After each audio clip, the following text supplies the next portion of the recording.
Hey, let's take a look at another Maisto. What are they? Okay, so Tow&Go is what this one's called. It's a Tow&Go. It's a 1967 VW 1600 Squareback classic craft. All right, so we got a very traditional trailer in the back, which I think is really cool. That's what caught my eye. Not so much the car. The car's not what really caught my eye on this one. I like that backdrop there. That's really cool. Now, with the last one I opened, I actually put it back in the package because I think it looks great in the package, and you can take it out fairly easy and put it back fairly easy. There's no ties, no twisty things to have to worry about. This one slides off, and this one slides off. Oh, that's really weird. So right off the bat, I noticed with the car, it looks like it has an opening part right here. I don't have fingernails, unfortunately, right now. Well, I got barely enough thumbnail maybe to open it. Oh, it looks like I might be able to shake it open. Or not. Look how close those tires are. That's really strange. And plus, there's a lot of leadway on that. There's also rubber on the tires. That's kind of cool. But are those... is it supposed to be that close together? It's just really strange. The detailing of the front is above normal for at least a Maisto car. Normally the Maisto cars are the ones that there's no interior, so they blackened all the windows. And basically they use opaque plastic, so you won't see that there's nothing inside. This one's fairly heavy compared to the normal Hot Wheels cars as well, to be honest with you. Whoa, there's actually screws in this. Not soldered pieces, it actually screws. It's also very strange. It makes me wonder if you can, I don't know, take it apart and do something with it. Now the windows are very interesting as well. This is kind of like those little windows in the front that, you know, you open up and allowed air come in, like butterfly windows. It looks like all the windows are butterfly windows in the back instead of roll down windows. I'm trying to get the thing to come out and which way it opens. It doesn't show on here, unfortunately. Oh, by the way, I got this for $5.99 at Toys R Us, which is my favorite toy store. All right, I can't get the back. I don't know which way it's supposed to come off. So if the back comes off, like most cars like would swing up, it definitely looks like it does it. I just can't get my finger. Oh. I feel like I'm going to fuse it if I do that. Like it's not going to... I'm trying to get it open, but I feel like if I try to push any harder, it's just going to lock it into place in a bad way. There we go. Boy, it took a lot of cohesiveness. So now we can see what's inside of this, if I can get it to zoom correctly. All right, so that's cool. That's a very interesting approach. We'll put it back down. All right, now let's look at the trailer that it's towing. This is one of those campers that you go on vacations with. We never used one. We had a camper for a while, but I don't know why Dad bought it. It was one of those, it must have came with a truck he bought. It just sat there, and I used to go and play in it sometimes just because it was, you know, kind of cool. You always have to watch out for yellow jackets. I like the round circles. That's really neat. I really like round windows. It makes me feel like we're in a Nautilus. It's only on the door, though. The doors don't open. Nothing on this opens. The bottom is cold, so it must be made out of some kind of metal or metal paint, but it definitely, it feels like metal. Let me put it that way.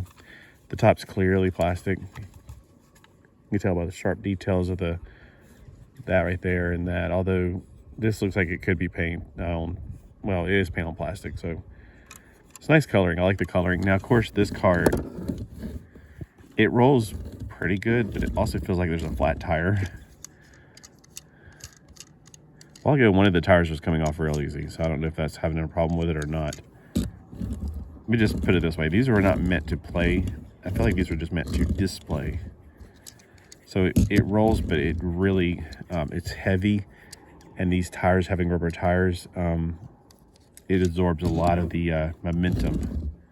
You hear how it's da-da-da-da-da. So it's definitely got a warped tire somewhere. Or it could just be the axle itself. It looks like maybe the back axle is bent or something. Anyway, so here's what it would look like if it was towing this. And of course, that would normally be up. So it's down. It's got that right there. You would have to retract that. And while it's towing it over the river and through the woods, There. What's up? Yeah, this is why I can never back one of these things up in real life. Yeah, that's pretty cool. I think it looks really good. I think it's a nice thing for display. It's not so much for play. I would not put this on a race car track and try to do anything. I know people would do that just for fun, just for the heck of it. But it's really meant to display. So did you ever have a car like this? Because I personally have never had a 1957 car, period. And that's a really nice color blue too. I like that blue. It looks really good. It's like a sky blue. So I don't know if you've ever seen one of those before. I really like that camper. It has a lot of memories for something. I can't quite put my finger on it either. Something in a Disney cartoon short, like the one with the Mickey and Donald. They were like in the back making breakfast while Goofy was driving. Kind of reminds me of that a little bit. But I don't know. I can't quite put my finger on why this one appealed to me. There was another one that had a different trailer. It looked more like the one you would drag horses with, so I wasn't as interested in that particular one. So let me know below in the comments if you've ever been in one of those trailers, if you've ever been camping one of those.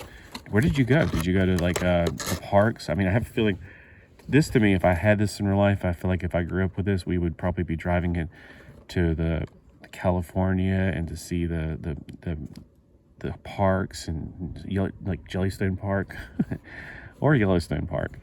It just feels like it's one of those kind of campers, like you would put your family in the 50s and during the summertime go on vacation. And I think that's one of the things that we really, really wish we can go back to, is that kind of thing, because, you know, ever since women, don't even think I'm sitting here saying women shouldn't be working. I just feel like we've fallen apart with the whole concept of spending time with family, and women are always working instead of being at home with the family. And look, I am not going to condemn you if you're a woman that does that. I understand. I mean, it's not like we chose this kind of world that we're in, but we can choose the future world if we're still here. But the world that we're in has already been set for our forefathers. I mean, I wasn't alive in 57, so I just wish we can go back to times where, you know, and I know not everybody had that kind of lifestyle. You probably, if you were alive in 57, you'd be like, well, that wasn't my lifestyle. You know, we were poor, and I understand that. Yeah, I get it. It can go both ways.